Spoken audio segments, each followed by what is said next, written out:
So hello to hi everyone. आप सभी को पता होगा स्वर्गीय श्री बालीराम स्मृति 7वीं प्रतियोगिता सामान्य ज्ञान प्रतियोगिता आयोजित की जा रही है, जो कि दिन रविवार को होगी। इसकी डेट जो होने वाली है बेटा, इसकी डेट होने वाली है 17 नवंबर। और यहाँ पे ये जो अनाउंसमेंट होने वाला है, बेसिकली ये जो अनाउंसमेंट है ये आपके मॉक टेस्ट के लिए, जितने भी बेटा मॉक टेस्ट होंगे आपके, है ना। एक तो बेटा आज से आपके proper regular mock test start हो चुके हैं, और ये जो आपको मॉक टेस्ट मिलेंगे, इनका जो सॉल्यूशन मिलेगा बेटा, इनका सॉल्यूशन आपको उज्ज्वल एकेडमिक्स के चैनल पे मिलेगा। बात समझ में आ रही है? ठीक है बेटा। इनका जो सॉल्यूशन वीडियो है, जो मॉक आपको प्रोवाइड किए जाएंगे व्हाट्सएप नंबर पे, इनका जो सॉल्यूशन वीडियो है वो आपको यूट्यूब पे उज्ज्वल एकेडमिक्स के चैनल पे मिल जाएगा। रोज शाम 7 बजे आपको बेटा वीडियो प्रोवाइड हो जाएगी, या तो वीडियो लाइव होगी या रिकॉर्डेड होगी, है ना। वो देख लेंगे सारा सिनेरियो। ठीक है। आपको जो बेटा व्हाट्सएप ग्रुप जो मिलेगा, है ना, जो यहाँ पे सॉल्यूशन होगा उज्ज्वल एकेडमिक्स के चैनल पे, उसके बाद बेटा आपको जो पीडीएफ मिलेगी, पीडीएफ आपको हम नंबर प्रोवाइड करा देंगे, वीडियो के डिस्क्रिप्शन में बेटा नंबर प्रोवाइड हो जाएगा। आपको उस नंबर पे आपको बस हाई करके भेजना है। हाई जैसे ही आप हाई करके भेजोगे, वैसे ही आपको क्या बेटा वो जो पीडीएफ है वो प्रोवाइड हो जाएगी। उसके बाद भी अगर बेटा पीडीएफ प्रोवाइड नहीं होती है तो भी हम एक नंबर और प्रोवाइड करा देंगे बेटा, उस नंबर पे भी आपको ऐसे ही हाई करके भेजना है। देन या फिर आप कॉल भी कर सकते हो, आपकी प्रॉब्लम रिजॉल्व हो जाएगी। सो बेटा आज से हम कंप्लीट मॉक टेस्ट स्टार्ट कर रहे हैं, जिसमें कि जो सिलेबस होने वाला है हमारा बेटा, मैथ के 10 क्वेश्चन होने वाले हैं, इंग्लिश के 10 क्वेश्चन होने वाले हैं, जनरल नॉलेज के 20 क्वेश्चन होने वाले हैं, और हिंदी के बेटा 10 क्वेश्चन होने वाले हैं। बात समझ में आ रही है? तो बेटा हम 50 क्वेश्चन को कवर अप करके चलेंगे, रेगुलर कवर अप करके चलेंगे। कम्युनिटी पोस्ट में आपको बेटा मिल जाएगा कि भाई किस दिन किस क्लास का मॉक टेस्ट होगा। बात समझ में आ रही है? ठीक है भैया, कम्युनिटी पोस्ट में आपको पता लग जाएगा कि भैया किस क्लास का आज मॉक टेस्ट है। तो ज्यादा से ज्यादा बेटा इस वीडियो को शेयर करिए, ज्यादा से ज्यादा बेटा इस वीडियो को शेयर करिए, ताकि और बच्चे भी हमसे जुड़ सकें, और बच्चे भी बेटा इस स्कॉलरशिप एग्जामिनेशन को दे सकें। क्योंकि बेटा स्कॉलरशिप एग्जामिनेशन से अच्छा कुछ नहीं होता। इसमें क्या होगा कि भैया इसमें आपको फ्री ऑफ कॉस्ट एजुकेशन भी प्रोवाइड होगी, है ना। जो बच्चे बेटा हमारी कट ऑफ को क्लियर करेंगे, जो बच्चे हमारी, मैं एक बार और अनाउंस कर रहा हूं, जो भी बच्चे हमारी कट ऑफ को क्लियर करेंगे बेटा, उनके लिए अलग से उज्ज्वल एकेडमिक्स सीट लेके आ रहा है ना। और मैं एक बार फिर से आपको बता रहा हूं, इसकी जो डेट होने वाली है, इसकी जो अनाउंसमेंट डेट होने वाली है वो है आपकी 17 नवंबर, है ना। डेट क्या होने वाली है? 17 नवंबर। तो बेटा ज्यादा से ज्यादा रजिस्ट्रेशन कीजिए, ज्यादा से ज्यादा बेटा इस वीडियो को शेयर करिए, ताकि हर एक बच्चा लाभ उठा सके। ठीक है। तो बेटा स्टार्ट करते हैं, मैथ से स्टार्ट करते हैं। ओके चलिए, लीजिए सर। तो जैसा कि हमने आपको बताया है, मैथ और इंग्लिश, जीएस और हिंदी, ये चार के हमारे 50 क्वेश्चन का पूरा एक सेट होगा, जो हम डेली एक मॉक कराएंगे। आज जो हमारा मॉक है 3rd क्लास और 4th क्लास का मॉक है। आज 3rd 4th का है, कल 5th का होगा।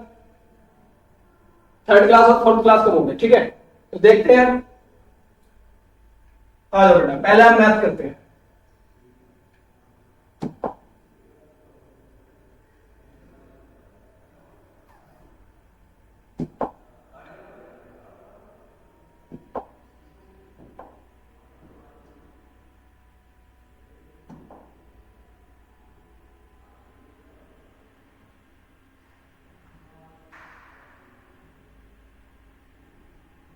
तो बेटा जो आज हमारा पहला मॉक है, बिल्कुल बेसिक मॉक है।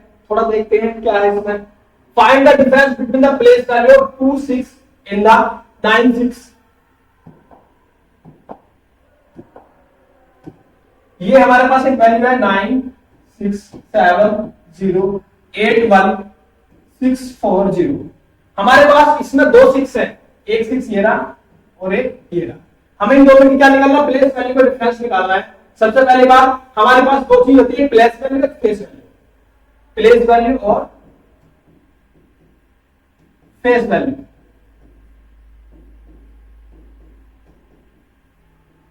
जो हमारी प्लेस वैल्यू निकलती है, जिस भी नंबर की हमने प्लेस वैल्यू निकाली है, उसके बाद जो भी डिजिट होगी उनके साथ हम क्या 0 ऐड कर देते हैं। अगर हमें इस वाले 6 की प्लेस वैल्यू निकालनी है तो 6, इसके बाद कितने डिजिट है? 1 2 3 4 5 6 7। तो बेटा 7 0 ऐड कर लिया। ये इस वाले 6 की प्लेस वैल्यू आ गई।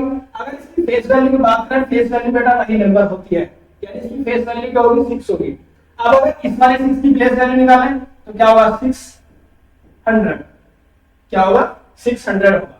अब हमें इनका क्या निकालना है, डिफरेंस निकालना है। तो घटाओ जी, 0 0, यहां से कैरी लेंगे 10, 10 में 6 है 4, 9 9 9, और ये 6 का एक कैरी चला गया तो कितने बचेंगे 5। तो 59940 59940, यानी हमारा क्या होगा, थर्ड ऑप्शन सही होगा।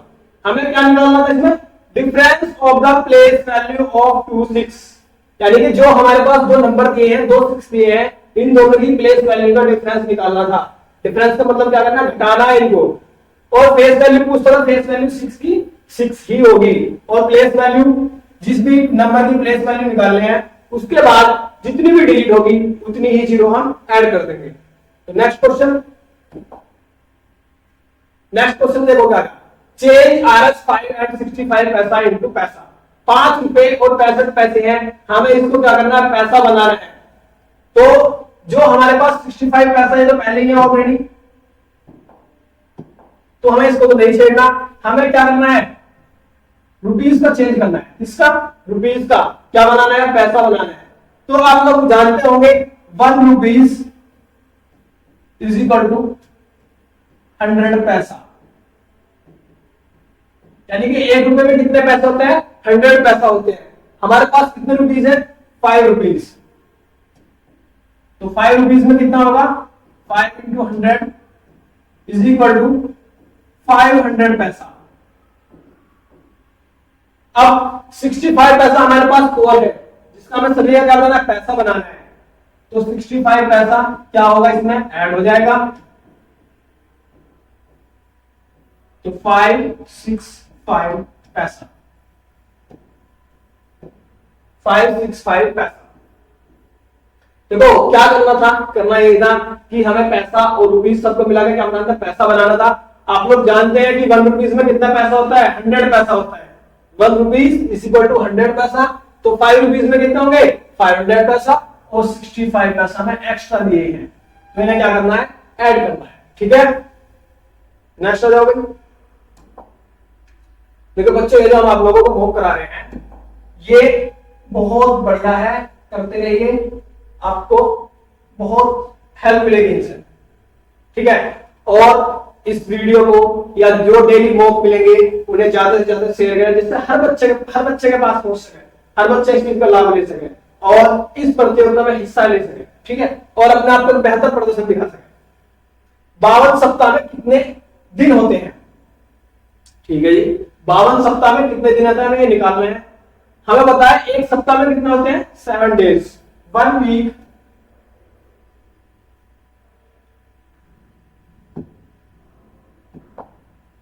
1 वीक कितने, 7 डेज। 1 वीक में कितने होते हैं, 7 डेज होते हैं। 1 week is equal to 7 days.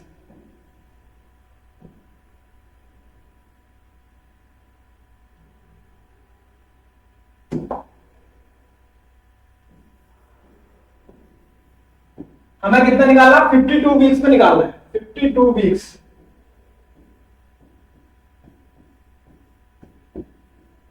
तो 7 इंटू 52 डेज। 7 2 जा 14, 14 का 4, रेस्ट कितना बचा 1, 7 5 जा 35 और 136, 364 डेज। 364 डेज। अब अगर किसी के माइंड में ये बात है कि हमने 52 से मल्टीप्लाई क्यों करी, जब हमें एक की वैल्यू पता हो, ज्यादा की निकालते हैं तो हम इससे क्या करते हैं, मल्टीप्लाई करते हैं। लेकिन जब हमारे पास ज्यादा की वैल्यू पता हो और कम की निकालना हो तो डिवाइड करते हैं। यहां हमें कम की वैल्यू पता है और ज्यादा की निकालना है, तो क्या करेंगे, यहां पर मल्टीप्लाई करेंगे। ठीक है, तो क्या हुआ आंसर, 364 डेज। नेक्स्ट क्वेश्चन पे आ जाओ। Right international place value chart. देखो हमारे पास दो प्लेस वैल्यू चार्ट होती है, एक नेशनल, इंडियन और एक इंटरनेशनल।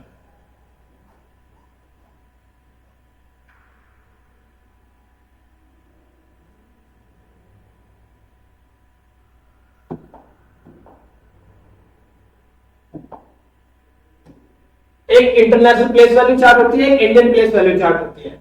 अगर सबसे पहले इंटरनेशनल प्लेस वैल्यू चार्ट देखें तो सबसे पहले क्या आता है, 1, 10, 100, 1000, 10,000, 100,000, मिलियन, 10 मिलियन और 100 मिलियन। ये हमारा होता है इंटरनेशनल प्लेस वैल्यू चार्ट। कौन सा?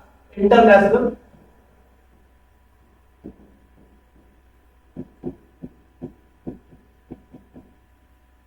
Place value chart.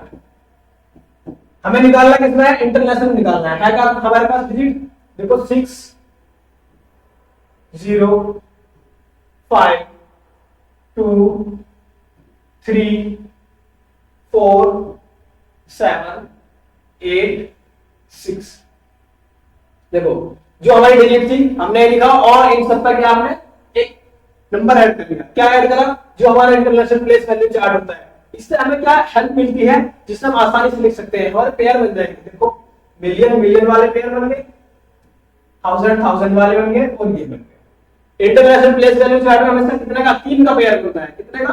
3 का पेयर होता है। देखो 687 मिलियन,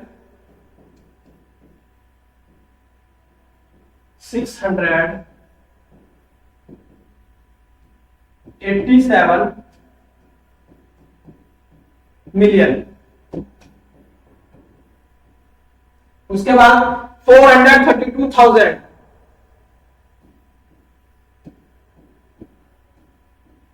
432,000। आगे कितना बचा? 506,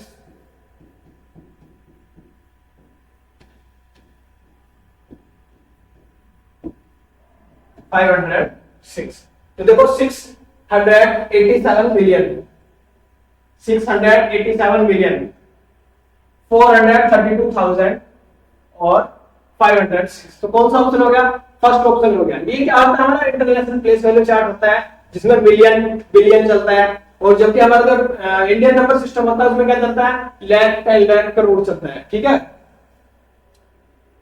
तो भाई देखो बच्चों क्या होता है? 687 मिलियन, 432,000 एंड 506। ये क्या होगा? हमारा इंटरनेशनल प्लेस वैल्यू चार्ट। ठीक है। नेक्स्ट क्वेश्चन बात हैं। नेक्स्ट क्या कर रहा है? हाँ देखो भाई एक बार फिर बोल रहा हूं, वीडियो को ज्यादा से ज्यादा शेयर करें जिससे हर बच्चे के पास पहुंच सके, हर बच्चा इस चीज का लाभ ले सके और एग्जाम में बैठ सके। ठीक है। ये ऐसा नहीं कि पहली बार हो रहा है, एक बहुत काफी टाइम से 7वीं बार की प्रतियोगिता है, तो बहुत बड़े स्तर पर होने वाली प्रतियोगिता है। ठीक है। तो जरूर शेयर करें और जो है प्रतियोगिता में जरूर से जरूर हिस्सा लें। देखो क्या कह रहा है? राम ने 4 दर्जन केले खरीदे, उसने अपनी बहन को 8 केले दिए। अब राम के पास कितने केले हैं? अब बात आती है दर्जन। एक दर्जन में कितना होता है? 1 डजन। तो 1 डजन में कितना होता है? 12 नंबर्स। 1 डजन में कितने नंबर होते हैं? 12। 1 डजन में कितने नंबर होते हैं? 12। तो 4 डजन में कितने हो जाएंगे? 12 इंटू 4 48। यानी कि अब राम के पास कितने बनाना है? फिलहाल राम के पास 48 बनानास है। उसने अपनी बहन को कितने दे दिए? 8 दे दिए। टोटल बनानास कितने हैं उसके पास? 48। अपनी बहन को कितने दिए? gave his sister 8। रिमेनिंग कितने बचे? रिमेनिंग हो जाएगा भाई 48 minus 8 is equal to 40। 48 minus 8 is equal to 40। घटाया क्यों? अब घटाने वाली बात यह है, आप लोग सभी जानते हैं बच्चों कि जब कोई चीज हम किसी को देते हैं तो क्या होता है? कम होती है। अगर हम कोई किसी से चीज लेते हैं तो क्या होता है? बढ़ती है। यहाँ पे हमने दिए का मतलब क्या होगा? कम हुई। कम होने का मतलब क्या होगा? घटेगा। तो सबसे पहले डोजन का क्या बनाया? नंबर बनाया। 1 dozen is equal to 12 numbers होते हैं। एक दर्जन में कितने होते हैं? 12। ठीक है। तो 4 डजन में कितना हो जाएगा? 48 और 8 उसने अपनी सिस्टर को दे दिए। तो उसके पास अब कितने बचेंगे? 40 बनानास बचेंगे। ठीक है। नेक्स्ट क्वेश्चन पाओ। Complete the pattern. ये हमें पैटर्न कंप्लीट करना है। 6 12 18 डैश डैश डैश डैश जो भी है। एक पैटर्न क्या होता है?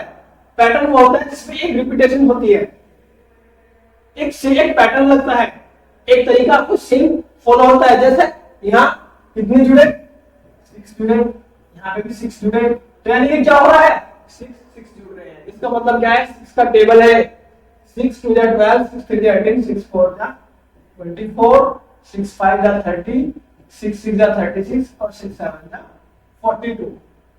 तो कौन सा ऑप्शन होगा? 24 30 36 42, ऑप्शन ए इज करेक्ट। तो पैटर्न क्या है? 6 का टेबल है पैटर्न में, और कुछ नहीं है। नेक्स्ट क्वेश्चन पर जाओ।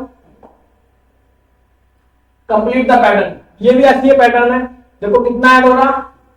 13 13, यानी कि इस पैटर्न में क्या हो रहा है? इस पैटर्न में 13 ऐड हो रहे हैं। कितना?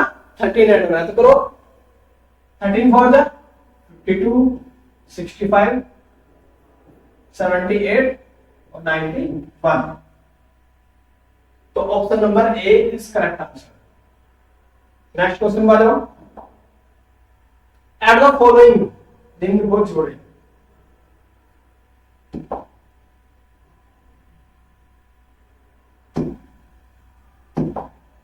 देखो क्या है?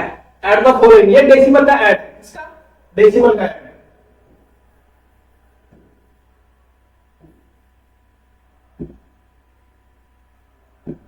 देखो एक होता है सिंपल ऐड, एक होता है डेसिमल का ऐड। सिंपल ऐड में कुछ नहीं, ऐसे ऐड कर दो, है तो वैसे डेसिमल वाले में कुछ नहीं। इसे बस एक चीज का ध्यान रखना कि डेसिमल के नीचे डेसिमल रखना। 732.05 और 8.325। और अब इसको क्या करना है? ऐड करना है। ऐड का सर डेसिमल ऐड सिर्फ यही है कि डेसिमल के नीचे डेसिमल रखना। 5 5 10 10 की 0, नेक्स्ट 1 बचा। नहीं सॉरी, डेसिमल के बाद डिजिट सेम करो। पहले कितनी? ऊपर भी 3 डिजिट तो नीचे भी 3 करो।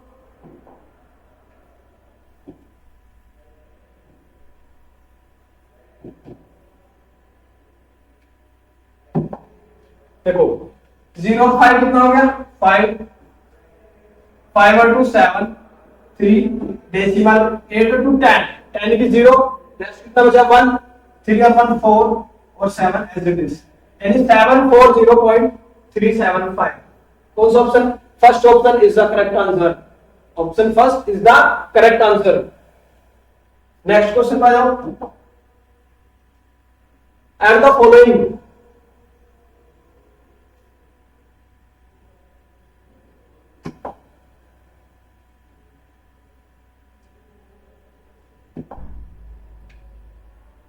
ये भी सेम डेसिमल का ऐड है।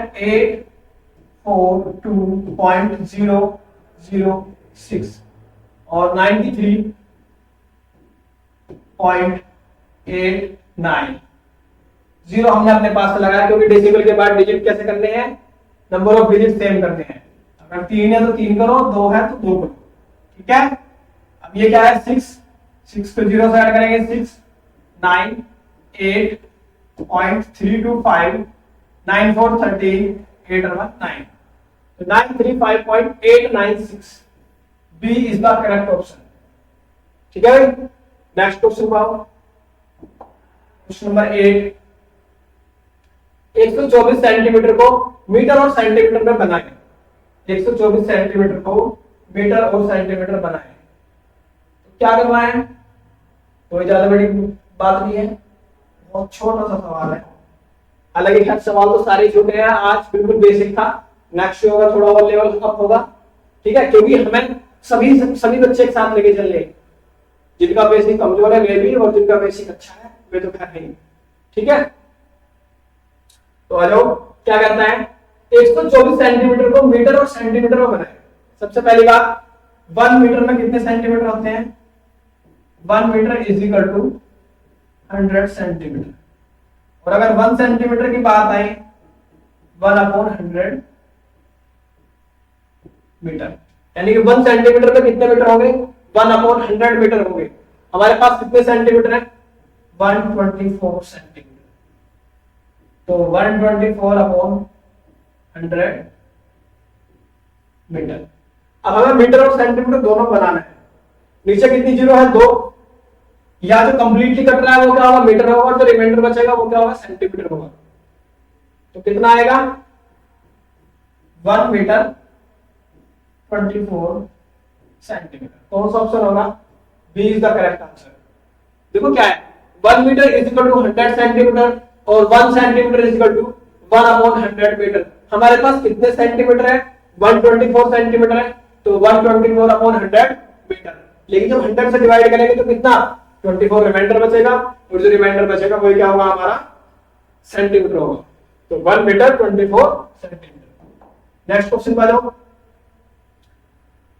7832 ग्राम में कितने केजी होते हैं। सबसे पहली बात, 1 केजी में कितने ग्राम होंगे, 1 केजी में होंगे 1000 gram. 1 KG is equal to 1000 gram, और 1 gram is equal to 1 upon 1000 KG. अब हमारे पास कितने ग्राम है, 7832 इज इक्वल टू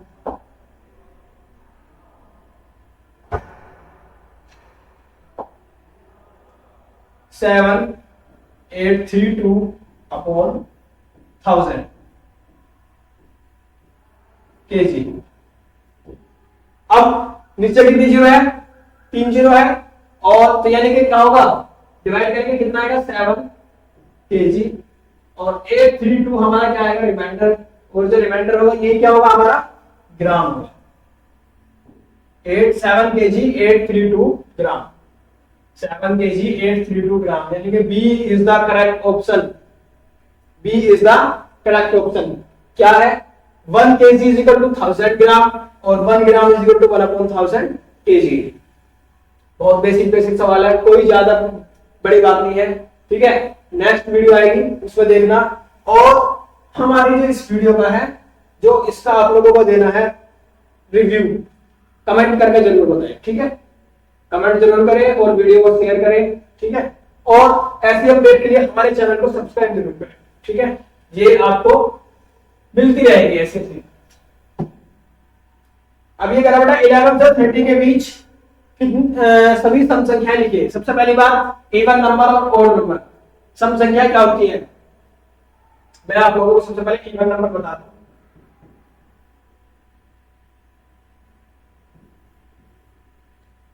यानी कि जिनके लास्ट में having 0 2 4 6 8 in its last digit, जिनकी लास्ट डिजिट क्या होगी, 0 2 4 6 8 होगी, वे कैसे होंगे, सारे इवन नंबर होंगे। कैसे होंगे, इवन नंबर होंगे। और जिनके लास्ट में क्या होगा, 1 3 5 7 9, ये सभी कैसे होंगे, ऑड नंबर होंगे। लेकिन हमें क्या करना है, इवन नंबर निकालना है। तो अब 11 से 11 से और 30 के बीच, 11 से 30 के बीच, तो 12 के बाद क्या आएगा, 14 16 18 20 22 24 26 और 28। ये सभी क्या होंगे, इवन नंबर होंगे। इनके बीच में जो नंबर आएंगे वे क्या आएंगे, ऑड नंबर आएंगे। इवन और ऑड की एक खास बात ये भी है कि ये अल्टरनेट चलते हैं, एक इवन एक ऑड, एक इवन एक ऑड। अगर 1 ऑड है तो 2 इवन होगा, 3 ऑड है तो 4 इवन होगा, 5 ऑड है तो 6 इवन होगा। तो इसी क्रम में चलेंगे, इसी सीरीज में चलेंगे। तो 12 14 16 18 20 22 24 26 28, यानी option A is the correct answer. तो ये आज हमारे मैथ के 10 क्वेश्चन हुए, ठीक है। एक बार करो अच्छे से देखना। अब हम चलते हैं इंग्लिश पर। इंग्लिश में क्या है, which of the following is a proper noun. Which of the following is a proper noun. Proper noun क्या होता है, किसी पर्टिकुलर इंसान का नाम इज अ प्रॉपर नाउन। तो इनका पर्टिकुलर नाम क्या है, नर्स। सॉरी शीला। शीला क्या है, प्रॉपर नाउन। क्या है, प्रॉपर नाउन। अगर नर्स की बात करें, ये कैसा है, कॉमन नाउन। गर्ल, ये भी कॉमन नाउन है, ठीक है। तो हमारा आंसर क्या होगा, first option, Sheela is a proper noun, क्योंकि शीला क्या है, किसी का नाम है, ठीक है। नेक्स्ट करो, इट्स फाइन लास्ट नाइट। अब देखो यहां क्या है, लास्ट नाइट आएगा। लास्ट नाइट का मतलब क्या है, सेंटेंस पास्ट का है। सेंटेंस कैसा है, पास्ट का है। जब सेंटेंस पास्ट का है तो वर्ब भी कैसी आएगी, पास्ट ही आएगी। अब पास्ट वर्ब के लिए देखो यहाँ क्या है हमारे पास, पास्ट को देख, तो ये तो इज खत्म हो गई, प्रेजेंट है, हैज खत्म हो गई, यही प्रेजेंट की वर्ब है। हमारे पास दो बची वाज और वर्ब। लेकिन जो वर्ब आती है किसके अकॉर्डिंग आती है, सब्जेक्ट के। अगर सब्जेक्ट सिंगुलर है तो वर्ब भी कैसे आएगी, सिंगुलर आएगी। अगर सब्जेक्ट हमारा प्लूरल है तो वर्ब भी कैसे आएगी, प्लूरल आएगी। लेकिन सब्जेक्ट हमारा क्या है, it. It is a singular subject. It क्या है, सिंगुलर सब्जेक्ट। तो इट के साथ क्या आएगा, वाज। तो इट के साथ क्या आएगा, was. It was flying last night. It was flying last night. ठीक है, नेक्स्ट आ जाओ। She sitting at her desk. She sitting at her desk. वह अपनी डेस्क पर बैठी है। अब सेंटेंस कैसा है, कंटीन्यूअस है, तो वर्ब भी कैसे आएगी, कंटीन्यूअस आएगी। लेकिन अब वर्ब किसके अकॉर्डिंग आती है, सब्जेक्ट के। सब्जेक्ट हमारा क्या है, सी। सी कैसा है, सिंगुलर सब्जेक्ट है, तो वर्ब भी कैसी आएगी, सिंगुलर आएगी। तो इसका मतलब आर नहीं आनेगी, वर्ब नहीं आनेगी, तो क्या होगा, इज और एम। आप लोग जानते हैं एम किसके साथ आता है, हमेशा आई के साथ आता है, तो एम भी नहीं बचा, तो हमारा आंसर क्या हो जाएगा, इज। तो she is sitting at her desk. ठीक है, नेक्स्ट क्वेश्चन डालो। Choose the synonyms of the diligent. अब एक होता है सिनोनिम्स, एक होता है एंटोनिम्स। सिनोनिम्स क्या होता है, ऐसे दो वर्ड जिनका मीनिंग क्या हो, सेम हो, वे सिनोनिम्स कहलाते हैं, और जिनका मीनिंग क्या हो, अपोजिट हो, वे एंटोनिम्स कहलाते हैं। तो हमें क्या निकालना, सिनोनिम्स निकालना है। डिलीजेंट।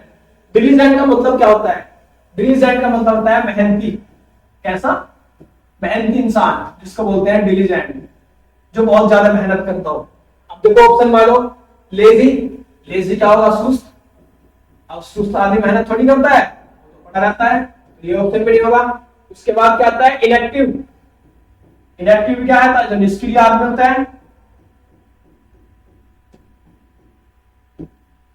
उसके बाद क्या होता है, इंडस्ट्रियस। इंडस्ट्रियस का मतलब क्या होता है, ये बेटा आई एन आई एन है, industrious, I N D U S T R I E S. ठीक है, इंडस्ट्रियस क्या होता है, इंडस्ट्रियस। इंडस्ट्रियस का मतलब क्या होता है, मेहनती। एक मिनट,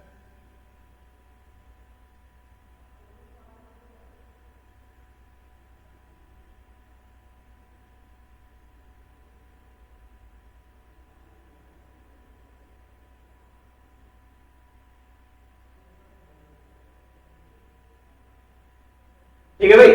क्या होता है, choose the synonym of the diligent. Diligent का मतलब मेहनती, और मेहनती क्या होगा, इंडस्ट्रियस होगा। क्वेंच। क्वेंच का मतलब क्या होता है बेटा, किसी को चुप करना।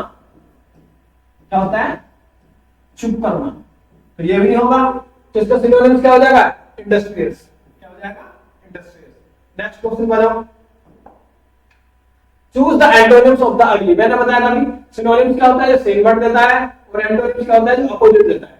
अब अगली, अगली का मतलब होता है बेटा भद्दा, बेरूप, कुरूप, भद्दा, कुरूप। ठीक है, अब आ जाओ। जैसे बेटा काइंड है, काइंड का मतलब क्या होता है, दयालु, एक अच्छा इंसान होगा। केयरलेस क्या होगा, जो किसी की केयर ना करता हो, यानी कि बेपरवाह, लापरवाह।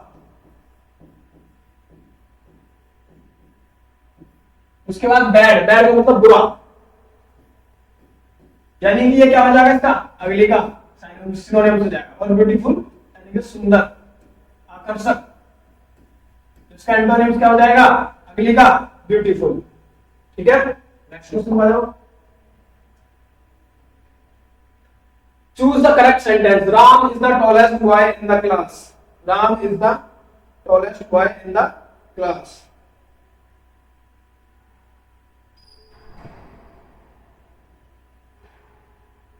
Ram is the tallest boy in the class. Ram is the taller in the class. Ram is the tall boy in the class. तो बेटा ये है डिग्री का क्वेश्चन, किसका, डिग्री का।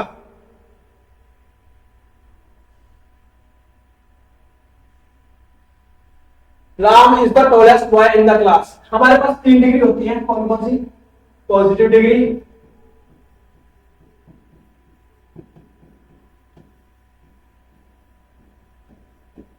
पॉजिटिव डिग्री क्या होती है? जब हम किसी के बारे में एक नॉर्मल जानकारी देते हैं, जब हम किसी के बारे में एक नॉर्मल जानकारी देते हैं वो क्या होता है? Positive degree. उसके बाद आता है कॉम्परेटिव डिग्री। कॉम्परेटिव का मतलब कंपेयर। जब हम किसी दो के बीच में क्या करते हैं? कंपेयर करते हैं, तो क्या होती है हमारी कॉम्परेटिव डिग्री। उसके बाद आता है सुपरलेटिव डिग्री, यानी कि जो सबसे महान दिखाते हैं, सबसे ऊपर, सुपर, तो उसे क्या बोलते हैं? Superlative degree.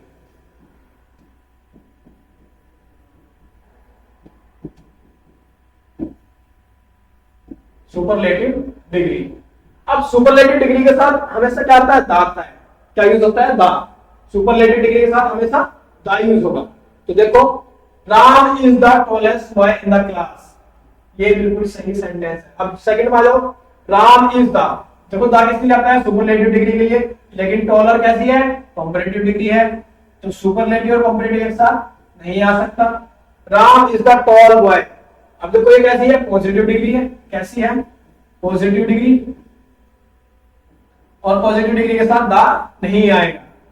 Ram is tallest boy, अब देखो यहाँ कैसी है? सुपरलेटिव डिग्री है। क्या है? सुपरलेटिव डिग्री, लेकिन इसके साथ क्या? दा मिस है, दा मिस है, तो नहीं है ऑप्शन बनेगा, ना ये हो पाएगा, ना ये होगा। तो कौन सा होगा? Ram is the tallest boy in the class. Next आ जाओ, what is the plural of calf? What is the plural of calf? बेटा एक होता है सिंगुलर, एक होता है प्लूरल। सिंगुलर और प्लूरल। सिंगुलर क्या? किसी एक के लिए आता है, और प्लूरल जो बहुत सारे के लिए, ठीक है? एक मोर देन वन, ठीक है? अब हमें क्या निकालना है? काफ का निकालना है। तो बेटा काफ का क्या होगा? एफ हटाओ और वीएस लगाओ, क्या होगा? काल्स हो जाएगा। काफ भी नहीं बनेगा, काल्स नहीं बनेगा, तो क्या होगा? काल्स हो जाएगा, ठीक है? ये बेटा एक याद रखने वाली बात है, ये तो आप लोगों को याद ही करना है, इसमें कोई लॉजिक नहीं है, इसका कोई रूल नहीं है, ठीक है? What is the feminine of horse? Horse का बेटा क्या होता है? मतलब घोड़ा। हमें इसका क्या निकालना है? स्त्रीलिंग निकालना है, यानी कि फीमेल जेंडर निकालना है। तो क्या होगा इसका? मेयर। क्या होगा? मेयर। विक्सन किसका होता है? विक्सन होता है लोमड़ी, मादा लोमड़ी जिसको बोलते हैं। इसके बाद डॉय। डॉय क्या होता है? मादा, हिरन के लिए डॉ का यूज होता है। और ये होता है, ये होता है मादा भेड़ के लिए, ठीक है? उसके बाद नेक्स्ट क्वेश्चन पा जाओ, what is the opposite gender of actor? Actor का हमने क्या निकाला? अपोजिट जेंडर निकालना है। अपोजिट का मतलब मैंने आप लोगों को बताया था, उल्टा, विपरीत, जस्ट अपोजिट। अब देखो क्वीन का मतलब क्या होता है? रानी। एक्टर का मतलब तो आपको पता है, कलाकार, हीरो, जो फिल्म में होते हैं। उसके बाद गवर्नेंस किसके लिए आता है? अध्यापिका के लिए आता है। अध्यापिका को बोल देते हैं गवर्नेंस। और लैंड लेडी क्या होता है? मकान मालिक, ठीक है? और इसका एक्ट्रेस होगा। एक्टर का क्या होगा? Opposite gender, actress. क्या होगा? एक्ट्रेस। नेक्स्ट क्वेश्चन आ जाओ, what quality does an honest man show? एक जो ईमानदार आदमी होगा वो कैसी क्वालिटी दिखाएगा? ऑनेस्टी दिखाएगा या फुलिशनेस दिखाएगा? नहीं, बेवकूफी थोड़ी दिखाएगा जो ईमानदार आदमी होगा। लेजीनेस भी दिखाएगा, और ना ही क्रूरल्टी, यानी कि क्रूर भी इंसान नहीं होगा। कैसा होगा? ऑनेस्ट मैन होगा। तो ऑनेस्टी कौन दिखाएगा? ऑनेस्ट मैन दिखाएगा, ठीक है भाई? 10 क्वेश्चन हमारे मैथ के हुए, 10 इंग्लिश के हुए। अब हमारे 20 क्वेश्चन जीएस के और 10 क्वेश्चन हिंदी के जो है, उनका बाकी का जो है आप देख कर कराएंगे, ठीक है? Thank you. तो मेरे बच्चा पार्टी मेरे मित्रों, हम लोग जो तैयारी कर रहे हैं बालराम जी स्मृति ज्ञान प्रतियोगिता 7वीं, और उसका ये सॉल्यूशन है, मॉक टेस्ट है आपके। और दोस्तों ये जो अभी जो जैसे गुरुजी ने जो सॉल्यूशन कराया है, मन चाहेगा कि भाई इसकी हमें पीडीएफ मिलनी चाहिए। तो इसकी पीडीएफ को प्राप्त करने के लिए आपको चैनल के लिंक में डिस्क्रिप्शन में आपको एक व्हाट्सएप ग्रुप नंबर मिलेगा, आप वहां जाके ज्वाइन हो जाना। तो ये जो बोर्ड पीडीएफ जो है क्लास की, वो आपको वहां मिल जाए, ठीक है? तो उससे क्या होगा, वो जो आपको जो पीडीएफ मिल जाएगी, तो उससे आपको रिवीजन करने में आसानी रहेगी। मॉक टेस्ट प्रैक्टिस है, आप लोग यहाँ से मॉक टेस्ट प्रैक्टिस करके जाओ उज्जवल एकेडमी यूट्यूब चैनल से। जो जितने भी आप लोग जो आने वाली प्रतियोगिता है, श्री बालीराम 7वीं स्मृति ज्ञान प्रतियोगिता जो कि नंगला हरिहू में नवंबर 2 को होने वाली है। ठीक है, तो अगर आप यहाँ से पूरा प्रैक्टिस करके जाएंगे, हमारे साथ जुड़ेंगे, हमारा उनके साथ में एक कोलैबोरेशन है, हम लोग उनके साथ में लिंक है, तो ये आपकी तैयारी भी वहीं से कराई जा रही है, उसी प्रतियोगिता के तहत। और अगर आप लोग यहाँ से तैयार होके जाएंगे तो फिर आपको पूरा एकदम लाभ मिलेगा, पूरा लाभ मिलेगा। एक मिनट,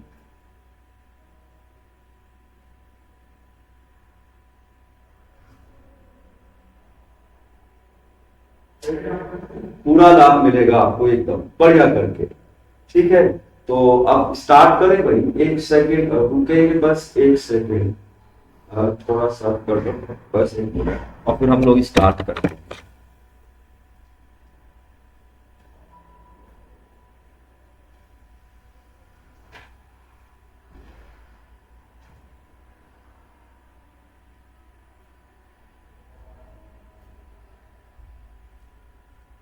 चलो भाई शुरू करें। तो चले, पहला क्वेश्चन, पहले जीएस के प्रश्न हल करेंगे हम।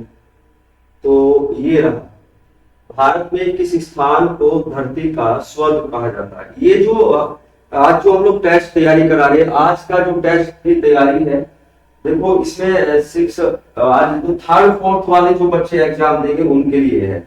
आपको ये मालूम होता रहेगा कि आज हम लोग किस किस का रोजाना जो मॉक टेस्ट होंगे वो किस क्लास के लिए मॉक टेस्ट है। तो आज का जो मॉक टेस्ट है ये 3rd 4th के लिए है। ऐसे ही आपको मालूम होता रहेगा 3rd 4th के जो क्लास के जो बच्चे हैं जो इस प्रतियोगिता में भाग लेने वाले हैं, उन बच्चों के लिए ये मॉक टेस्ट है। 3rd 4th क्लास के बच्चों के लिए ये मॉक टेस्ट है। आप बताएंगे किस स्थान पर धरती कहा, भारत के किस स्थान पर धरती का स्वर्ग कहा जाता है।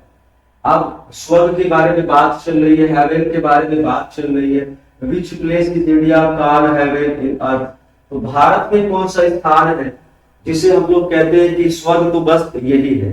तो जल्दी से, ये तो आप लोगों को सबको पता होगा, केरला को कहा जाता है, तमिलनाडु को कहा जाता है, जम्मू कश्मीर को कहा जाता है, या नागालैंड को कहा जाता है। जल्दी से बताएंगे। 2-4 बातें मैं और भी आप लोगों को बताता चलो। अगर तो नागालैंड तो उत्तर पूर्वी नॉर्थ ईस्ट इंडिया में है, ठीक है ना, आप लोग को ध्यान रखना है। तमिलनाडु साउथ में है, ये आप लोग याद रखेंगे। केरला जो है, केरला के बारे में याद रखेंगे। केरला जो है वो गर्म मसालों के लिए कभी कभार प्रसिद्ध हुआ करता था, लेकिन यहाँ पे हम लोग प्रश्न का आंसर लगाते हैं, क्या बनेगा, किसको कहा जाता है। तो आप लोग बहुत ध्यान से लिखेंगे, तो जम्मू कश्मीर को कहा जाता है। ठीक है ना, किसको कहा जाता है आप लोग को क्लियर करना है, जम्मू कश्मीर को कहा जाता है। अब जम्मू के बारे में एक बात याद रखें, पहले जम्मू स्टेट था, लेकिन अभी के बारे में अगर मैं आपसे बात करूं तो जम्मू कश्मीर अपने आप में क्या है, एक यूनियन टेरिटरी है। पहले जम्मू कश्मीर एक स्टेट था, लेकिन अभी वर्तमान समय जम्मू कश्मीर क्या है, एक यूनियन टेरिटरी है। आप लोग याद रखेंगे। चले नेक्स्ट क्वेश्चन के बारे में बताएंगे। आपके सामने ये रहा, देखो बहुत आसान क्वेश्चन है। मान लेते हैं कि आप बीमार हो गए। माना देखो, अगर कोई बच्चा बीमार हो जाता है तो उसे किसके पास ले जाना चाहिए। मान लेते हैं कि आप बीमार हो गए हैं, बुखार हो गया है, जुकाम हो गया है, सर्दी लग गई है, ठीक है, तो फिर उसके बाद मम्मी पापा आपको कहाँ लेके जाएंगे। वकील के पास लेके जाएंगे, लॉयर के पास लेके जाएंगे, या किसी पंडित के पास, ब्राह्मण के पास लेके जाएंगे, या किसी फार्मर किसान के पास लेके जाएंगे, या फिर किसी डॉक्टर के पास लेके जाएंगे। बिल्कुल सिंपल सा आसान सा क्वेश्चन बनेगा भाई। आप बीमार हो गए हैं, बीमार हो गए हैं आप, तो वकील का क्या ही काम। वकील तो वकालत वाली बात है, कोई केस केस की बात है। अब पंडित जी कोई पूजा थोड़ी ना करानी है, ठीक है। किसान का यहाँ क्या ही काम। जब बीमार हो गए हैं आप तो किसके पास लेके जाएंगे, तो आंसर क्या लगाएंगे कि भैया हमको लेके जाएंगे डॉक्टर के पास। बिल्कुल आसानी से इस प्रकार के भी प्रश्न आपको, जो आप जिस प्रतियोगिता परीक्षा में भाग लेंगे, ठीक है ना, तो वहां पर आप लोगों को इस प्रकार के भी प्रश्न देखने को मिलेंगे। ठीक, तो आप प्रैक्टिस करते रहो उज्जवल एकेडमी पर। श्री बालेराम स्वर्गीय श्री बालेराम 7वीं सामान्य ज्ञान प्रतियोगिता परीक्षा की, ठीक है, जो कि 14 नवंबर है ना, 14 नवंबर ही है, 14 नवंबर को होना है। हाँ 14 नवंबर को ही है, 17 नवंबर को फैजाम इंटर कॉलेज में होगी। तो आप लोग बस उसका प्रैक्टिस करते रहो भाई मेरे दोस्तों, और बस बढ़ा रहे चल रहे हैं, चलो चलो चलो चलो।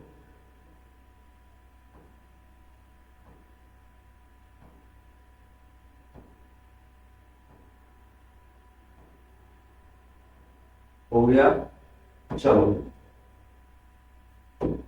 आप दे रहा, आप किस मौसम में इंद्रधनुष देखते हैं? रेनबो। अब देखो इंद्रधनुष कई बार हिंदी में लिखा हुआ 7 कलर का, बरसात के मौसम में कई बार क्या देखते हैं, आकाश में एक इंद्रधनुष देखते हैं जिसमें 7 रंग होते हैं। इसको हम लोग क्या कहते हैं? रेनबो इंग्लिश में कहते हैं, हिंदी में कहते हैं इंद्रधनुष। तो साफ मौसम में तो नजर ही नहीं आएगा, जैसे कि आप लोग ध्यान से देख रहे हो, नाम ही क्या कह रहा है उसका? रेनबो नाम ही उसका है, ठीक है ना। जब नाम ही बोल रहा है रेनबो, रेन का मतलब क्या हो गया? रेन का मतलब क्या हो गया? बरसात से है। सर्दी के मौसम में नहीं आएगा, गर्मी के मौसम में नहीं आएगा, तो फिर कब आएगा? ये आएगा मानसून के मौसम में। मानसून के समय, बरसात के समय वर्षा की बूंदें जो है वो प्रिज्म के रूप में हो जाती है, और जब प्रकाश क्या करता है, उस प्रिज्म से होकर गुजरता है, वर्षा की बूंदें प्रिज्म का कार्य करती है, ठीक है ना।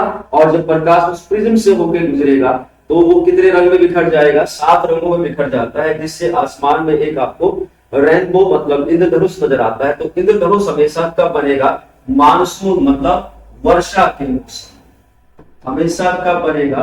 तो आप लोग ध्यान देंगे, वर्षा के मौसम में, ठीक। जब प्रकाश जो है वो कितने कलर को मिला के बना है? 7 रंगों को मिला के बना है प्रकाश, 7 रंगों को मिला के बना है। अब वो 7 रंग कब किस तरीके से, ठीक है ना, आपस में मिलते हैं तो वो श्वेत प्रकाश कहलाता है। लेकिन जब उन 7 कलर के प्रकाश को प्रिज्म से गुजारा जाता है तो वो अलग अलग बिखर जाता है। ये आपने थ्योरी आपको साइंस में आप लोगों ने पढ़ा होगा, नहीं तो पढ़ेंगे। चमकीला ग्रह किसको कहा जाता है? मरकरी को कहा जाता है, वीनस को कहा जाता है, मार्स को कहा जाता है, या अर्थ को कहा जाता है, ठीक है। तो what is the name of bright planet? What is the name of bright planet? तो चमकीला ग्रह किसको कहा जाता है? तो प्लेनेट के बारे में आप लोगों को पता है। देखो पहले प्लेनेटों की संख्या कितनी बोली जाती थी? पहले कितनी बोली जाती थी? तो पहले के बारे में अगर हम लोग बात करें तो पहले 9 थी, लेकिन वर्तमान समय कितनी है? वर्तमान समय 8 है। किसको बाहर निकाल दिया गया 2006 से? प्लेटो को, प्लूटो को। प्लेटो कहां से आ गया मास्टर जी? प्लूटो को ग्रहों की श्रेणी से बाहर कर दिया। किसको बाहर कर दिया गया है? प्लूटो को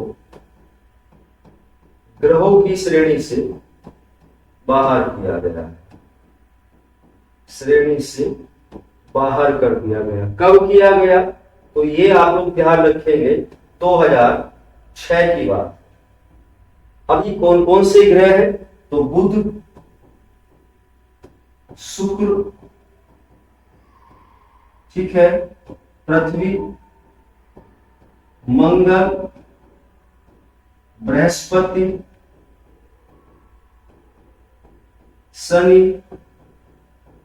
अरुण और वरुण। ये ग्रह क्या कहलाते हैं? ये है 8 ग्रह। अब इनमें जो शुरू के 4 ग्रह उनको कहते हैं इनर प्लैनेट। इनको कहा जाता है इनर प्लैनेट। किनको कहा जाता है? तो बुध, शुक्र, पृथ्वी, मंगल, मरकरी, वीनस, मार्स और अर्थ को कहा जाता है इनर प्लैनेट। और आउटर प्लैनेट किनको कहा जाता है? आउटर प्लैनेट कहा जाता है बृहस्पति, शनि, अरुण और वरुण। लेकिन यहां पूछा है चमकीला, ब्राइटेस्ट। तो यहां पर चमकीला ग्रह कौन सा है? शुक्र जो है वो किस प्रकार का ग्रह है? तो इसको कहा जाता है चमकीला ग्रह। शुक्र को मॉर्निंग स्टार और इवनिंग स्टार के तौर पर भी जानते हैं, सांझ का तारा, भोर का तारा। लाल ग्रह, रेड ग्रह किसको कहा जाता है? रेड प्लैनेट किसको कहा जाता है? मंगल को कहा जाता है। नीला ग्रह किसको कहा जाता है? पृथ्वी को कहा जाता है। सूर्य के सबसे नजदीक का ग्रह कौन सा है? बुध है। तो ये सूर्य के सबसे नजदीक का ग्रह भी है, आप लोग को ध्यान रखना है, क्वेश्चन का आंसर बनाएंगे बी विकल्प। चले आगे बताओ। ये देखो, भारत के प्रथम राष्ट्रपति कौन थे? Doctor Rajendra Prasad. Who was the first president of India? Who was the first president of India? तो डॉक्टर राजेंद्र प्रसाद या सर्वपल्ली राधाकृष्णन, जाकिर हुसैन या फिर आपका द्रौपदी मुर्मू। तो पहले प्रेसिडेंट कौन थे या फर्स्ट प्राइम मिनिस्टर कौन थे? तो पहले प्राइम मिनिस्टर जो थे, पीएम जो थे, ठीक है ना, तो उनका नाम तो जवाहरलाल नेहरू है। जवाहरलाल नेहरू। जवाहरलाल नेहरू कौन थे? पहले प्राइम मिनिस्टर। आप लोग ध्यान देंगे। दूसरी बात, और वर्तमान समय, प्रेजेंट में, वर्तमान समय में कौन आप लोग ये भी ध्यान रखेंगे, वर्तमान समय में जो भारत के प्राइम मिनिस्टर हैं वो तो आप लोग पता ही है कौन है, मोदी जी। आप लोग को सबको पता होगा। अब यहां पहले प्रेसिडेंट पूछे हैं, तो प्रेसिडेंट जो पहले थे वो थे डॉक्टर राजेंद्र प्रसाद। डॉक्टर राजेंद्र प्रसाद जो थे वो भारत के पहले प्रेसिडेंट। और भारत के पहले वाइस प्रेसिडेंट कौन थे? तो वाइस प्रेसिडेंट कौन थे? तो वो आप लोगों को ध्यान रखना है, सर्वपल्ली राधाकृष्णन जो थे वो भारत के पहले वाइस प्रेसिडेंट। आप लोग ये भी याद रखेंगे। भारत के प्रथम मुस्लिम प्रेसिडेंट कौन थे? तो आप लोग याद रखेंगे प्रथम मुस्लिम प्रेसिडेंट कौन थे, तो वो भी याद रखेंगे, ठीक है ना, जाकिर हुसैन। तीसरा, अब वर्तमान समय प्रेसिडेंट कौन है? तो द्रौपदी चंद्र मुर्मू जो है ये वर्तमान समय भारत की प्रेसिडेंट है। यहां आप लोग याद रखेंगे बच्चों, बच्चा पार्टी, वर्तमान समय जो है प्रेजेंट में भारत के प्रेसिडेंट कौन है? द्रौपदी मुर्मू जी है। और who was the first president of India? तो doctor Rajendra Prasad.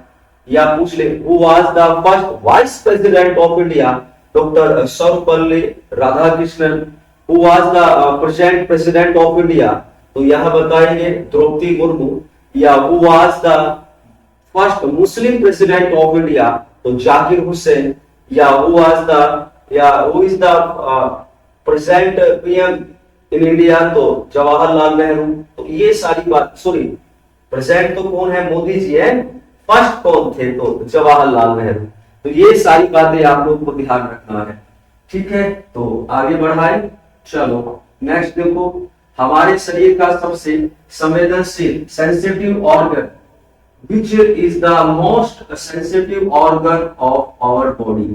Which is the most sensitive organ of our body? हमारे शरीर का सबसे सेंसिटिव पार्ट कौन सा है? सेंसिटिव का मतलब, संवेदनशील का मतलब जो आपको बाहरी वातावरण का सबसे पहले आभास कराता है। सर्दी का आभास कराता है, गर्मी का आभास कराता है, किसी के टच कराने का आभास कराता है, तो वो कौन सा पार्ट है? क्या वो दांत ऐसा आभास कराते हैं? दांत तो नहीं कराते। क्या आंख ऐसा आभास कराती है? आंख तो नहीं कराती है। ये सब वैसे तो सेंसिटिव ऑर्गन्स भी आ जाते हैं। नाक ऐसा कराती है? नहीं, नाक तो नहीं कराती है।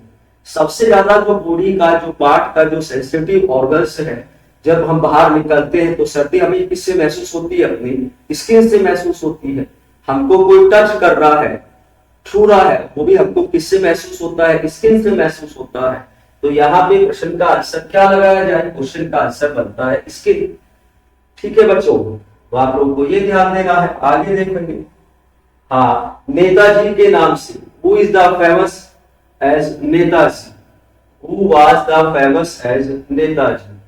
भारतीय इतिहास में नेताजी के नाम से किसको जाना गया है? जिन्होंने आजाद हिंद फौज का गठन किया था। किस फौज का बनाया था? आजाद हिंद फौज। आजाद हिंद फौज का गठन किया था। ये आप लोग को ध्यान देना है। किस फौज का गठन किया? तो आजाद हिंद फौज का गठन किया था। तो वो कौन है?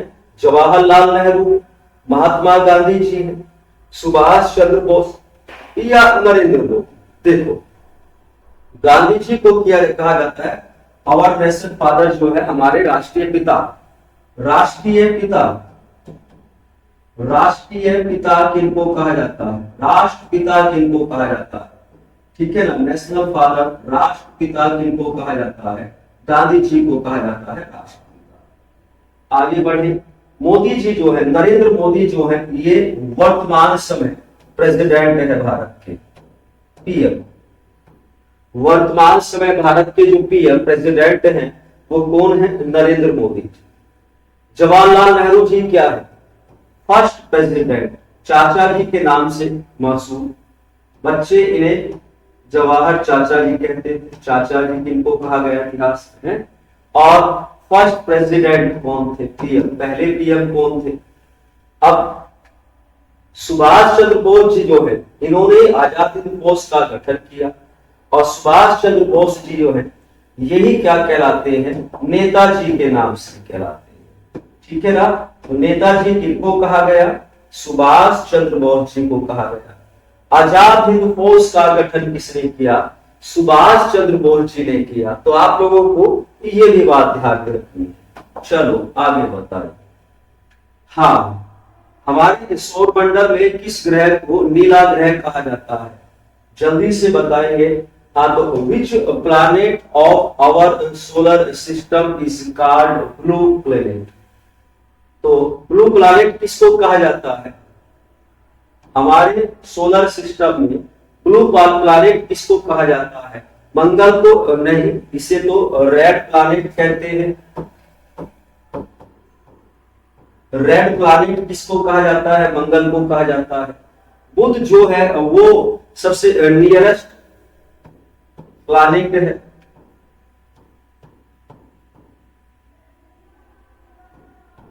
सन के सबसे नियरेस्ट प्लैनेट कौन सा है, वो बुध है, ठीक है। और यहां पर आंसर क्या लगाएंगे, तो आप लोगों को ध्यान देना है, अर्थ, अर्थ को कहा जाता है, ठीक है। नीला ग्रह किसको कहा, क्योंकि अर्थ के बारे में आप लोग याद रखें, मान लेते हैं ये पूरा क्या है, ये अर्थ है, तो इस अर्थ का 71% भाग पर जो है वो ओशियन है, सागर है, सी है। और जब सैटेलाइट बाहर से इसको देखते हैं तो ये सारा कैसा नजर आता है, नीला नजर आता है। बाहर से देखने पर ये नीला ही नजर आता है। और 29% पर क्या है, लैंड। ये आप लोग को ध्यान देना है, अर्थ के कितने परसेंट भाग पर ओशियन है, कितने परसेंट भाग पर लैंड है। आगे बताएं, भारत किस महाद्वीप में स्थित है, in which continental is India located, in which continental is India located. Bharat किस महाद्वीप में है, हम लोग किस कॉन्टिनेंटल में है, एशिया में है, यूरोप में है, अफ्रीका में है, या नॉर्थ अमेरिका में है। तो भारत किस कॉन्टिनेंटल में है, तो आप लोग को ध्यान रखना है बच्चों, एशिया में। किस में है, एशिया कॉन्टिनेंटल में। In which continental is India located, Bharat किस कॉन्टिनेंटल में है, तो आप लोग याद रखेंगे भारत जो है वो एशिया में है, आप लोग को ध्यान देना है। आगे, विच is the longest river on earth, ठीक है ना, पृथ्वी पर सबसे लंबी नदी कौन सी है, longest river in the earth, जल्दी से बताओ, पृथ्वी पर सबसे लंबी नदी कौन सी है, लॉन्गेस्ट रिवर या बिगेस्ट रिवर। तो आप लोगों को ध्यान रखना है, भारत की सबसे लंबी नदी तो गंगा है, भारत की सबसे लंबी नदी, the biggest, the longest river of India, the longest river of India तो लगाएंगे गंगा, ठीक है ना। वर्ल्ड की सबसे बिगेस्ट रिवर, वर्ल्ड की सबसे बिगेस्ट या लार्जेस्ट, लार्जेस्ट रिवर जो है, बड़ी नदी जो है, वर्ल्ड की सबसे बड़ी नदी जो है, चौड़ाई की बात चल रही है, यहां अमेजन से बात चल रही है चौड़ाई, चौड़ी, ठीक है ना। दो होता है, एक तो लंबी इस तरीके से, और चौड़ाई का मतलब आप समझ रहे ना, ये चौड़ाई हो गई। और ये नदी की ये लंबाई, इस तरीके से लंबाई की बात हो गई, तो चौड़ाई की बात चल रही है। तो संसार की सबसे जो चौड़ी नदी है, लार्जेस्ट रिवर जो है वो अमेजन है। भारत की सबसे लॉन्गेस्ट रिवर, लंबी नदी जो है वो गंगा है। लेकिन क्वेश्चन क्या पूछा, क्वेश्चन तो ये कह रहा है which is the longest river in earth, पृथ्वी पर सबसे लंबी नदी कौन सी है? तो यहां आंसर बताएंगे नील नदी। पृथ्वी की सबसे लंबी नदी कौन सी है? तो आंसर बताएंगे नील नदी। आप लोग को ध्यान देना है।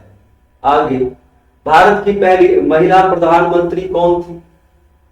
Who was the first woman prime minister of India? First women prime minister of India. Bharat की पहली महिला प्रधानमंत्री कौन थी? आप लोग ध्यान से देखेंगे, ठीक है ना। सारी बातें बहुत अच्छे समझते हुए चलना है। और ये स्वर्गीय श्री बालीराम 7वीं सामान्य ज्ञान प्रतियोगिता की जो आपकी तैयारी कराई जाएगी वो उज्जवल एकेडमीज के जो यूट्यूब चैनल है उस पर कराई जाएगी। आपको रोजाना इसके लिए क्लासें मिलती रहेंगी। दोस्तों, आप लोग यहाँ पे आते हुए अपनी क्लास की अब जो आपका प्रतियोगिता होने वाली है उसकी तैयारी मॉक टेस्ट के माध्यम से यहाँ पर कर सकते हैं। और ये जो आज का जो मॉक टेस्ट है ये 3rd और 4th के लिए है। आपको मालूम होता रहेगा, ठीक है ना, कि आज किसका होना है, कैसे होना है, ये सब चीजें आपको पता चलती रहेगी। और जो जैसे मॉक टेस्ट में जो आपको ये करा रहा हूँ, ये जो बोर्ड की पीडीएफ है, इस पीडीएफ के लिए आप लोग को डिस्क्रिप्शन, चैनल के डिस्क्रिप्शन में एक मोबाइल नंबर दिया होगा, उस कॉन्टैक्ट नंबर पे जाएंगे आप, वहां लिखा होगा स्वर्गीय श्री बालीराम 7वीं सामान्य ज्ञान प्रतियोगिता, ऐसा कुछ मेंशन होगा। वहां जाके आप लोग उस कॉन्टैक्ट नंबर पे जाके केवल आपको हाई लिखना है। और जैसे ही आप लोग हाई लिखेंगे तो आप लोगों को ये वाली जो पीडीएफ है, बोर्ड पीडीएफ है, ये आपको मिल जाएगी, जिससे आपको रिवीजन में आसानी रहेगी। तो पहली फर्स्ट वुमेन और प्राइम मिनिस्टर ऑफ इंडिया, तो आप लोग बताएंगे कौन थी? इंदिरा गांधी। आप लोगों को ध्यान रखना है, ठीक है ना। और यही प्रतिभा पाटिल क्या है? तो फर्स्ट प्रेसिडेंट, ठीक है ना, first president of India women, first president of India women जो थी, ये देश की पहली महिला राष्ट्रपति, देश की प्रथम महिला राष्ट्रपति थी। ये आप लोग को ध्यान रखना है वो कौन थी? देश की प्रथम महिला राष्ट्रपति प्रतिभा पाटिल। वर्तमान समय जो राष्ट्रपति है, तो वर्तमान समय राष्ट्रपति आप लोग को ध्यान रखना है कौन है? वर्तमान समय जो प्रेसिडेंट है वो द्रौपदी चंद्र मुर्मू। और मायावती जी के बारे में याद रखेंगे, उत्तर प्रदेश की पहली महिला मुख्यमंत्री, यूपी की प्रथम महिला सीएम, यूपी की प्रथम महिला मुख्यमंत्री,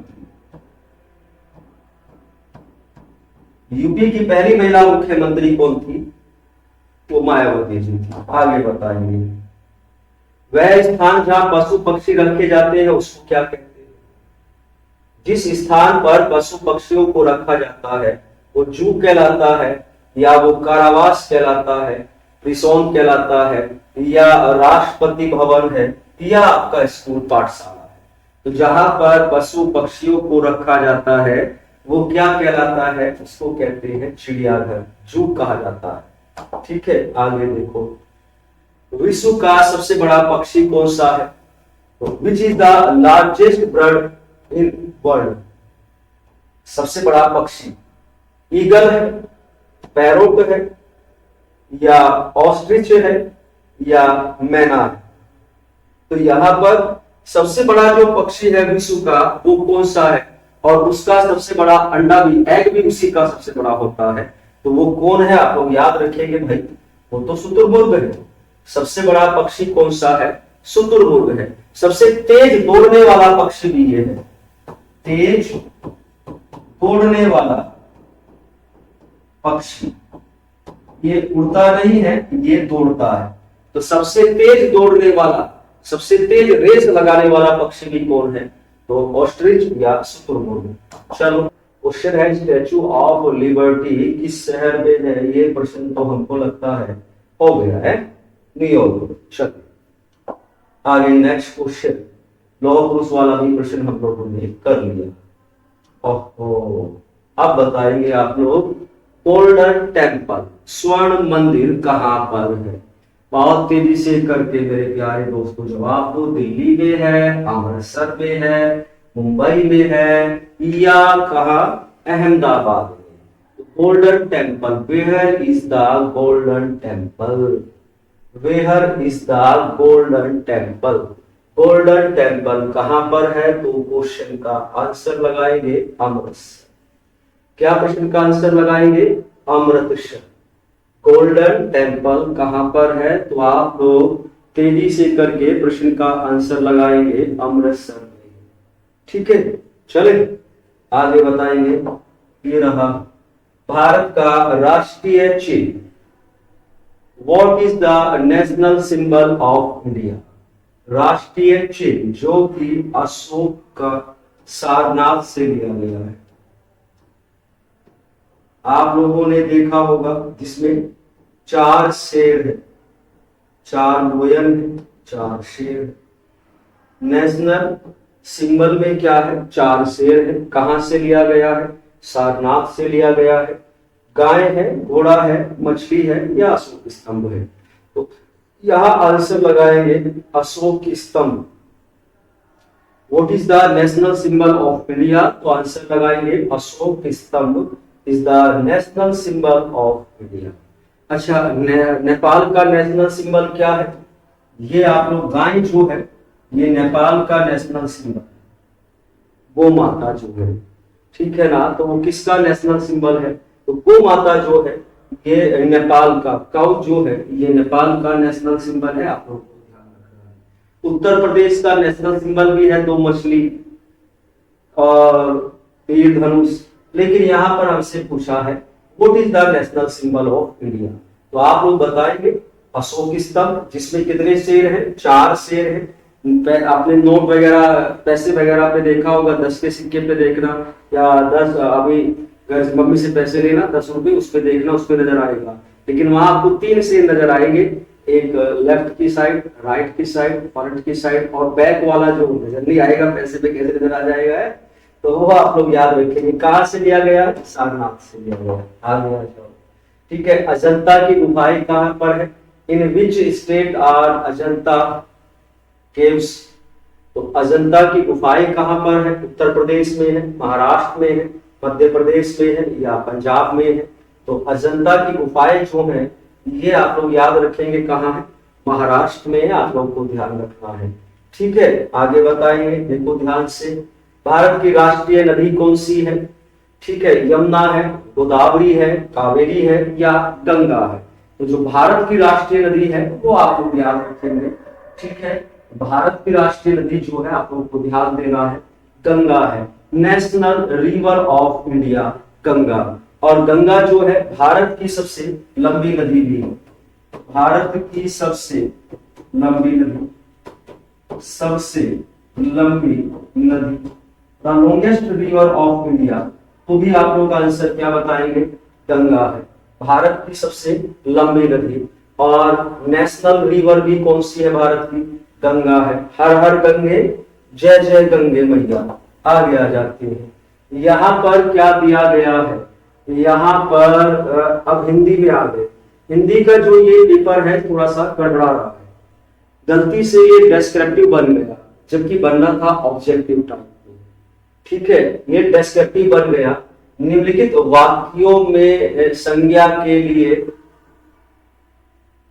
उचित सर्वनाम लिख। संज्ञा शब्द के स्थान पर जिन शब्दों को प्रयोग किया जाता है उनको सर्वनाम कहते हैं। संज्ञा क्या है? पहले तो आप लोगों को पता होना चाहिए संज्ञा किसको कहा जाता है। संसार में आप कोई भी नाम देखेंगे वो संज्ञा है। किसी भी वस्तु का नाम जो भी है वो संज्ञा ही है। ठीक है ना? किसी वस्तु, स्थान, प्लेस का नाम, वस्तु, स्थान, व्यक्ति का नाम, कोई भी नाम लो आप, कुर्सी लो, मेज लो, टीवी लो, मोबाइल लो, है राम लो, श्याम लो, गीता लो, सीता लो, गंगा, यमुना, सब क्या है? ये सब क्या कहलाते हैं? संज्ञा कहलाते हैं। किसी भी वस्तु, स्थान, व्यक्ति के नाम को संज्ञा कहते हैं। कुल मिला के जितने भी नाम हैं वो सब संज्ञा है, आप लोग को ध्यान देना है। मीरा घर जा रही है तो मीरा एक नाम है, ये संज्ञा है। राधा एक नाम है, ये संज्ञा है। मीरा एक नाम है, ये संज्ञा है। अमन एक नाम है, दो संज्ञा है। रमा एक नाम है, दो संज्ञा है। इन संज्ञा शब्द के स्थान पर जो शब्द प्रयोग किए जाते हैं उनको क्या कहते हैं? सर्वनाम कहते हैं। तो सर्वनाम क्या है? संज्ञा के स्थान पर प्रयोग किए जाने वाले शब्द। संज्ञा के स्थान पर प्रयोग किए जाने वाले शब्द, प्रयोग किए जाने वाले शब्द क्या कहलाते हैं? उनको क्या कहा जाता है? उनको कहा जाता है सर्वनाम। उनको कहा जाता है सर्वनाम। जैसे मीरा घर जा रही है, तो मीरा के स्थान पर क्या शब्द यूज किया जाए? सर्वनाम यूज करना है। तो आप लिख सकते हैं वह घर जा रही है। तो अगर मीरा के स्थान पर वह शब्द यूज कर दिया तो हमने क्या किया? संज्ञा के स्थान पर सर्वनाम शब्द का प्रयोग। वह घर जा रही है। राधा ने सुंदर ड्रेस पहनी है, इसके स्थान पर उसने, वह सुंदर ड्रेस पहनी है, ये नहीं चलेगा। यह सुंदर ड्रेस पहनी है, ये नहीं चलेगा। उसने सुंदर ड्रेस पहनी है। फिर देखो, मीरा के साथ मीरा का कुत्ता है, उसके साथ उसका कुत्ता है। मीरा के साथ मीरा का कुत्ता है मतलब उसके साथ उसका क्या है? कुत्ता। अमन ने आइसक्रीम खाई, उसने आइसक्रीम खाई। रमा कल स्कूल नहीं आई, वह कल स्कूल नहीं आई। वह कल स्कूल नहीं आई। तो आज का जो ये हिंदी में थोड़ा सा क्या हुआ? डेस्क्रिप्टिव होगी गड़बड़। ठीक है, सही सर्वनाम इनका वचन बदलना है, एक वचन और बहुवचन में। घोड़ा, घोड़ा क्या है? एक वचन, तो घोड़े क्या होंगे? बहुवचन हो जाएगा। बातें क्या है? बहुवचन, तो बात क्या हो जाएगी? एक वचन में आएगी। लड़की क्या है? बहुवचन, तो लड़कियां, ठीक है ना, क्या होगा? बहुवचन होगा। हम क्या है? बहुवचन, तो वह क्या हो जाएगा? या मैं क्या हो जाऊंगा? एक वचन में। तारे क्या है? बहुवचन, और तारा क्या हो जाएगा? एक वचन, तारा। घोड़ा, घोड़े।